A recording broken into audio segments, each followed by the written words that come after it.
bom, moçada? A gente nas aulas passadas começou a falar sobre citologia, né? Fez aquela introdução, teoria celular, classificou as células. E, moçada, a gente conversa um pouquinho com vocês a respeito de microscopia, alguns conceitos que são necessários para a gente poder estudar a célula, né? A célula, unidade básica morfofisiológica de todos os seres vivos. O problema é que a maioria delas é menor do que o limite de resolução do olho humano.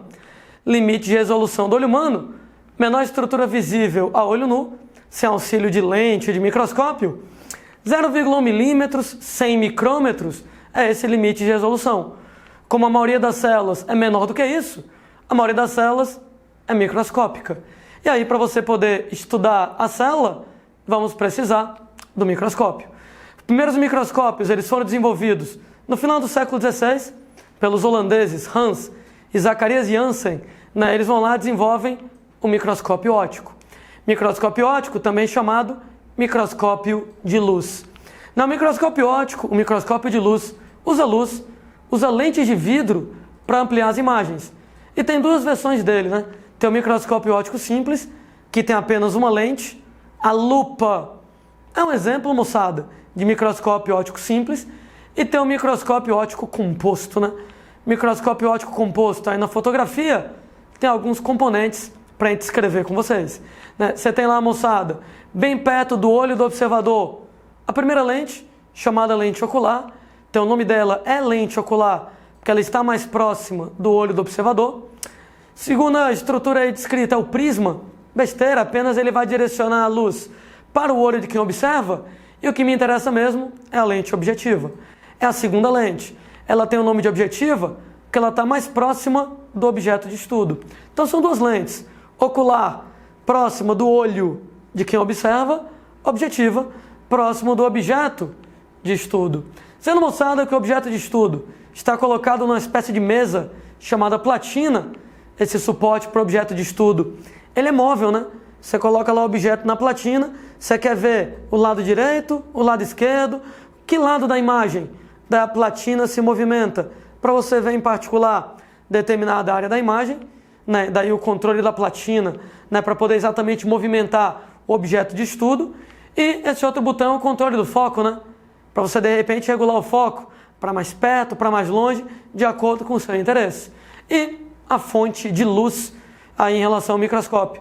Então a fonte de luz emite a luz que vai atravessar o objeto de estudo, que vai atravessar as lentes até chegar no olho da gente. Aliás, de maneira bem esquemática, o microscópio óptico funciona como um tubo, né? Esse tubo, nesse caso, ele vai ter as duas lentes, ocular, próximo do olho do observador, objetiva, próximo do objeto de estudo, e tem lá a fonte de luz. Notem que a luz atravessa o objeto, bate na primeira lente objetiva, amplia a imagem uma vez. Bate na segunda lente ocular, amplia a imagem uma segunda vez. E o resultado, que o aumento da ocular multiplicado pelo aumento da objetiva é o aumento total oferecido pelo microscópio óptico. Por isso que é bacana o microscópio óptico composto. Porque como ele tem duas lentes, eu multiplico o aumento das duas. Se eu pegar um ocular de 10 e uma objetiva de 10, o aumento total, 10 vezes 10 é 100. Se eu pegar um ocular de 10 e uma objetiva de 40, 10 vezes 40, o aumento total é 400. Se eu pegar um ocular de 10 e uma objetiva de 100, 10 vezes 100, o aumento total ele é de 1000 vezes. E o aumento máximo no microscópio óptico é exatamente na casa de 1000 vezes. Sendo que, com esse aumento máximo na casa de 1000 vezes, qual é a menor estrutura que eu consigo ver no microscópio óptico? Qual é o menor tamanho que eu consigo ver no microscópio óptico? Vamos lá, pensa um pouquinho comigo. A estrutura que você quer ver no microscópio, ela é bem pequenininha. Essa estrutura, ampliada um determinado número de vezes, para que você consiga ver, tem que ser maior ou igual que o limite do olho. Aliás, você pode encarar isso aí como uma fórmula, né? A estrutura que você quer ver, multiplicada pelo aumento do microscópio, tem que ser maior ou igual ao limite do olho. Tem que ser maior ou igual à menor estrutura que você consegue observar a olho nu. No caso, gente, eu comecei a historinha com uma pergunta, né? Qual é a menor estrutura visível ao microscópio óptico? Se eu quiser saber qual é a menor estrutura, então a estrutura que eu quero ver é a menor estrutura Para eu poder ver a menor estrutura, eu vou precisar do aumento máximo. O aumento máximo é de 1000 vezes. Isso aí, moçada, para eu pegar a menor estrutura que eu quero ver, multiplicada pelo aumento máximo de 1000 vezes, tem que ser igual ao limite do olho. E o limite do olho vai ser de 100 micrômetros. Então, desenvolvendo a menor estrutura vezes 1000, vai ter que ser 100 micrômetros. A menor estrutura que eu quero ver, 100 micrômetros dividido por 1000, vai dar 0,1 micrômetros. Lembrando que eu posso utilizar outras unidades, né? 1 metro são 1000 milímetros, 1 milhão de micrômetros, 1 bilhão de nanômetros, né? Então eu posso colocar assim, 10 elevado a 6 micrômetros são 10 elevado a 9 nanômetros. Contando aqui o 6 com 9, dividindo por 10 elevado a 6, eu tenho que 1 micrômetro vão ser 1000 nanômetros, né? Então 1 micrômetro, 10 elevado a 3 nanômetros, então a menor estrutura tinha sido 0,1 micrômetros. Substituindo micrômetro por 10 elevado a 3 nanômetros, 0,1 vezes 10 elevado a 3 vai dar então 100 nanômetros aí na jogada. Pô, tem que decorar isso? Não, não tem, caramba. Você tem que saber fazer essa conta. Você tem que, nesse caso lá, pensar nisso. A fórmula do estrutura vezes o aumento tem que ser maior ou igual ao limite do olho. É bom você lembrar disso. E o resto é pensar. Se é a menor estrutura, aí eu vou ter que usar o aumento máximo. Qual é o aumento máximo? 1000 vezes. Qual é o limite de resolução do olho? 100 micrômetros. Desenvolvendo lá a fórmula, a menor estrutura que eu consigo observar com o microscópio óptico é na casa de 100 nanômetros. E, gente, o que é que dá para ver com isso? Que estruturas são visíveis ao microscópio óptico? Que estruturas não são visíveis ao microscópio óptico? Então, montando uma tabelinha. Com o microscópio óptico dá para eu ver células eucarióticas, mas não dá para a gente ver nem vírus, nem células procarióticas. Com o microscópio óptico dá para ver a parede celular das células vegetais, mas não dá para ver a membrana celular. Com o microscópio óptico dá para ver uma série de organelas, cloroplastos, mitocôndrias, flagelos, cílios, o vacúolo subcelular, o núcleo da célula. Entretanto, gente, não dá para ver o retículo endoplasmático, o complexo de Golgi, lisossomos, ribossomos e daí por diante. Então, notem que algumas organelas eu consigo ver com o microscópio óptico, algumas organelas eu não consigo ver.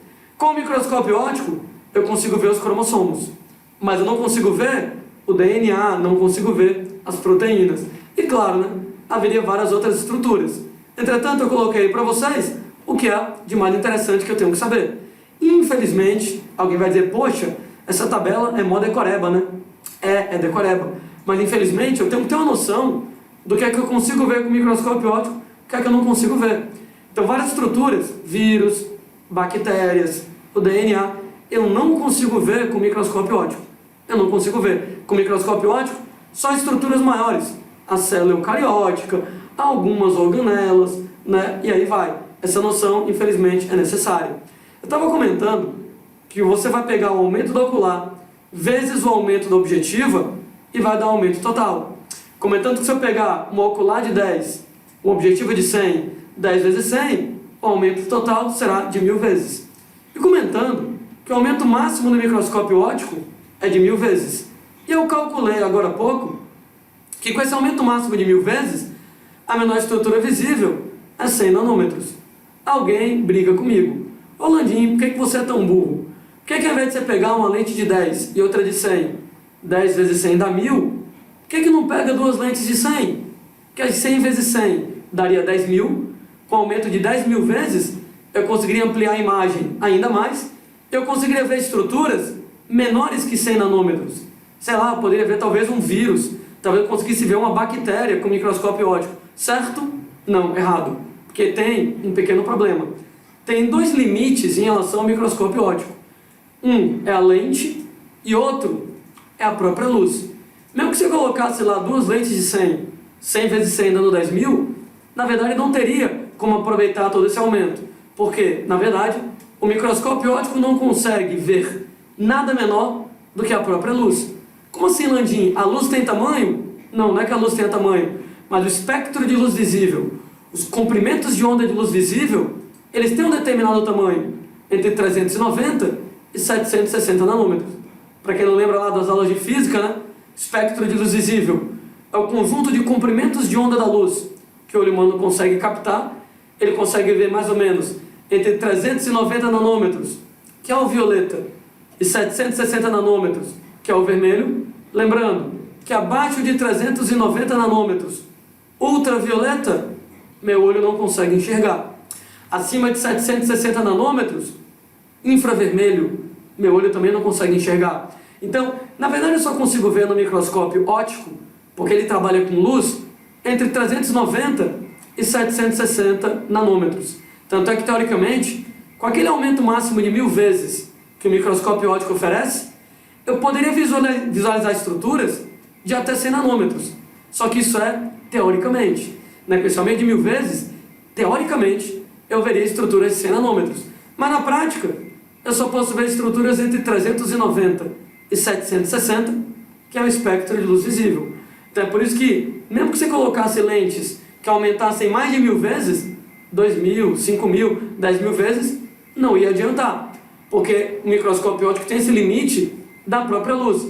Ele não consegue ver nada menor que a luz, nada menor do que esses entre 390 e 760 nanômetros.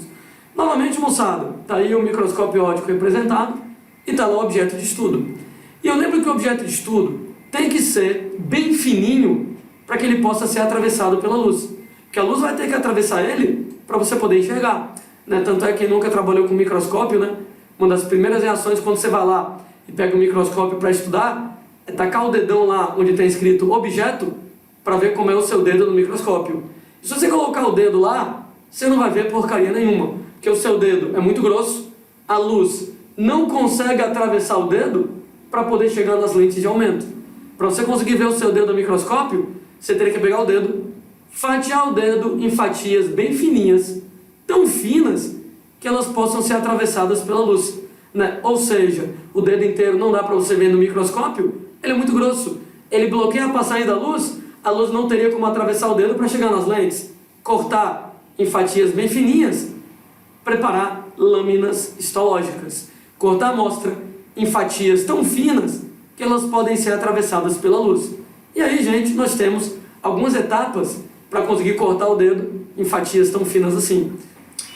Primeira etapa no processo de preparação de lâminas vai ser a fixação, onde eu vou usar formaldeído, formol, para conservar as amostras biológicas.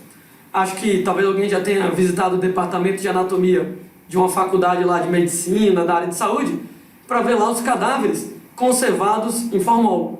Formol coagula as proteínas da amostra biológica e impede a ação das bactérias decompositoras. Como eu vou cortar o dedo em fatias muito finas, é tão fininho, gente, que é muito fácil para as bactérias destruírem aquela amostra biológica. Então, para a bactéria não destruir a amostra biológica, para não haver decomposição, eu vou tratar com formol. Fixação, tratar com formol, impedir que as bactérias destruam a amostra biológica.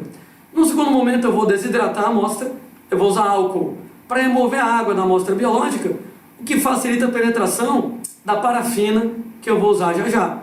Na terceira etapa, diafanização ou clareamento, eu uso outra substância química chamada xilol, que vai facilitar ainda mais a penetração da parafina, para finalmente fazer a inclusão, o uso de parafina quente.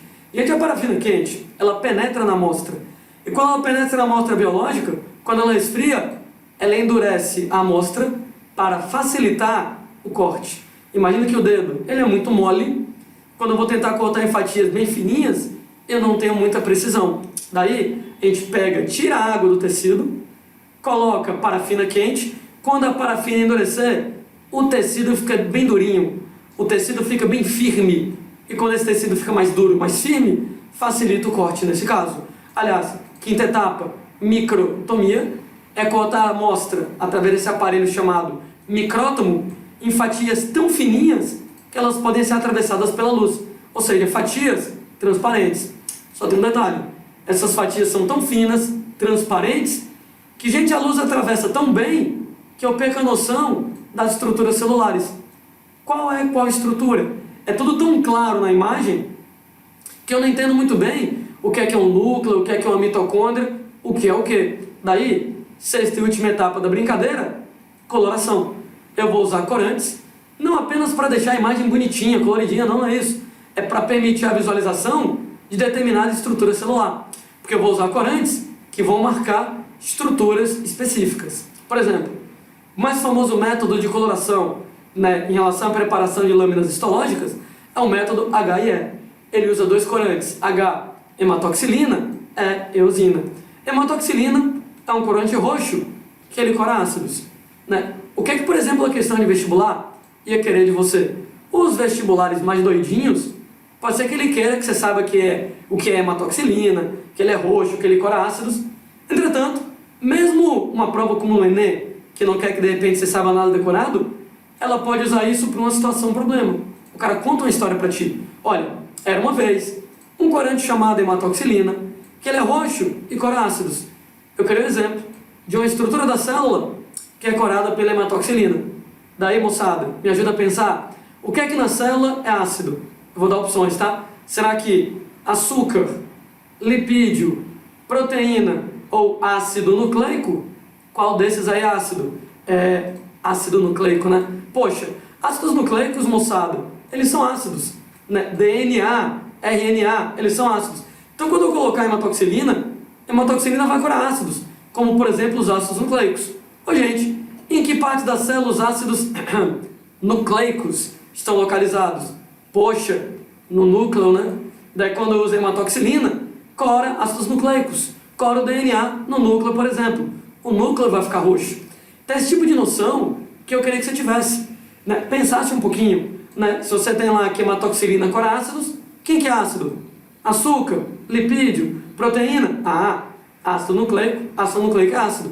Então, o DNA é ácido, no núcleo, o núcleo fica roxo pela hematoxilina. O E é de eosina. Eosina é um corante cor-de-rosa que ele cora bases. E a maioria das proteínas no citoplasma vão ser básicas. De maneira que, quando você vai lá e usa o método HE, o núcleo ácido fica roxo e o citoplasma básico fica cor-de-rosa. Pega, por exemplo, uma imagem lá de microscópio óptico. Corado pelo método HE, o tecido fica bem nítido. O que é citoplasma, em rosa, por causa das proteínas que tendem a ser básicas, e o que é o núcleo, roxo, por causa do DNA, que ele é ácido. Como eu disse, a noção que eu quero de vocês. No século XX, né, dois russos, Noll e Bruskas, desenvolveram lá o microscópio eletrônico. O microscópio eletrônico ME, ele usa elétrons, e ao invés de lentes de vidro, bobinas. Se alguém lembra lá das aulas de física, bobinas são dispositivos que geram campos magnéticos. Funcionam como lentes magnéticas, como o elétron ele é eletricamente carregado, ele é sensível a campos magnéticos, isso aí amplia as imagens a partir dos elétrons. Então aí, moçada, o microscópio eletrônico, ele tem lá uma espécie de tubo grandão, onde tem um canhão eletrônico, que vai ser a fonte de elétrons. Aí você vai ter lá o porta-espécime, onde você coloca o objeto de estudo, os elétrons vão acabar atravessando isso e vão passar por várias bobinas. As bobinas são as lentes magnéticas. O elétron eletricamente carregado, elétron negativo. Quando você coloca no campo magnético, o campo magnético abre o feixe de elétrons. No que o campo magnético abre o feixe de elétrons, amplia a imagem a partir dos elétrons. E a imagem ela é projetada num filme fotográfico, na tela de um computador, alguma coisa do gênero. O microscópio eletrônico ele é bem legal, porque o aumento máximo que ele oferece é de 300 mil vezes. Lembra lá qual era do microscópio óptico? No microscópio óptico era 1000. Aqui é 300 mil. É 300 vezes maior. O que então me leva ao questionamento. Qual é a menor estrutura visível a um microscópio eletrônico? Bom, lembrando que a estrutura multiplicada pelo aumento tem que ser maior ou igual ao limite do olho. A menor estrutura que eu quero ver no microscópio eletrônico, eu vou ter que usar o aumento máximo, que é de 300 mil vezes. Então, a menor estrutura visível ao microscópio eletrônico é aquela onde eu uso o aumento máximo de 300 mil vezes, tem que ser igual pelo menos ao limite do olho, que é de 100 micrômetros. Ou seja, a menor estrutura é 100 micrômetros dividido por 300 mil. Gente, esse número vai ficar muito quebradinho. Mas eu lembro para vocês que um micrômetro são 10 elevado a 3 nanômetros. Então, a menor estrutura, 100 micrômetros vezes, ou dividido, né, por 300 mil, você vai lá e substitui um micrômetro por 10 elevado a 3 nanômetros, então fica 100 vezes 10 elevado a 3 nanômetros, né, dividido por 300 mil. E, gente, 100 tem 2 zeros, 10 elevado a 3 tem 3 zeros, somando aí 5 zeros. 300 mil tem 5 zeros. Contando, moçada, esses zeros aí com esses zeros, vai ficar 1 sobre 3. 1 nanômetro dividido por 3, 0,33 nanômetros, é a menor estrutura visível ao microscópio eletrônico. Então, não quero que ninguém saiba isso aí de cor. Qual é que eu quero de vocês? Entender a fórmula. Estrutura multiplicada pelo aumento é o limite do olho. Quero, moçada, que você entenda que a menor estrutura, eu tenho que usar o aumento máximo. Então, a menor estrutura vezes o aumento de 300 mil tem que ser igual lá aos 100 micrômetros. E aí, desenrolando a conta, você vai lá, 0,33 nanômetros, mais ou menos é o que o microscópio eletrônico consegue enxergar. Daí, moçada, com esse aumento, o que é que dá para ver no microscópio eletrônico? Ora, tudo que dá para ver no microscópio óptico, dá para ver no microscópio eletrônico também. Mas tem algumas estruturas que eu não consigo ver no óptico, só no microscópio eletrônico. Daí, organizando a tabela de novo. Células eucarióticas dá para ver no óptico e no eletrônico. Vírus e células procarióticas, só no microscópio eletrônico. A parede celular vegetal dá para ver no óptico e no eletrônico. A membrana celular, só no eletrônico. Organelas como cloroplastos, mitocôndrias, flagelos, cílios, vacúolos e o núcleo, dá para ver no óptico e no eletrônico. Entretanto, retículo endoplasmático, complexo de Golgi, lisossomos e ribossomos, somente no eletrônico. Cromossomos, dá para ver no óptico e no eletrônico. DNA e proteínas isoladamente, só no microscópio eletrônico. E, claro, tem outras estruturas que a gente não vai discutir. A gente tem lá duas versões do microscópio eletrônico. Tem o microscópio eletrônico de varredura e o microscópio eletrônico de transmissão. O microscópio eletrônico de varredura observa as estruturas externamente, como se fosse uma fotografia. O microscópio eletrônico de transmissão observa estruturas internamente, como se fosse um raio-x. Daí uma imagem no microscópio eletrônico de varredura, você vê as estruturas como elas são por fora, como uma fotografia. No microscópio eletrônico de transmissão, você vê as estruturas por dentro, como se fosse um aparelho de raio-x. Uma tabela, moçada, fazendo a comparação entre o microscópio óptico e o microscópio eletrônico. Quanto ao aumento máximo, microscópio óptico na casa de 1000, microscópio eletrônico na casa de 300 mil vezes. Será que o microscópio óptico pode observar estruturas vivas? Sim, ele pode. Dá para você pegar, por exemplo, um pouquinho de água e ver lá protozoários se movimentando, algas e etc e tal. Mas o microscópio eletrônico não consegue observar estruturas vivas. Por quê? Porque no microscópio eletrônico, para começar, a amostra tem que ser mantida em vácuo, para o ar não influenciar na passagem de elétrons.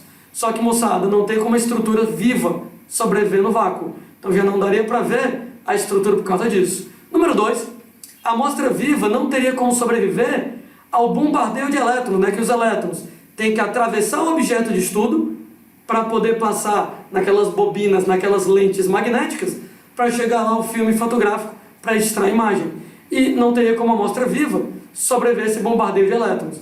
Ainda tem um detalhe, que os corantes que se usa em microscopia eletrônica são extremamente tóxicos. À base de metais pesados, não teria como alguém sobreviver a isso. Daí, toda imagem de microscópio eletrônico é com estruturas já mortas.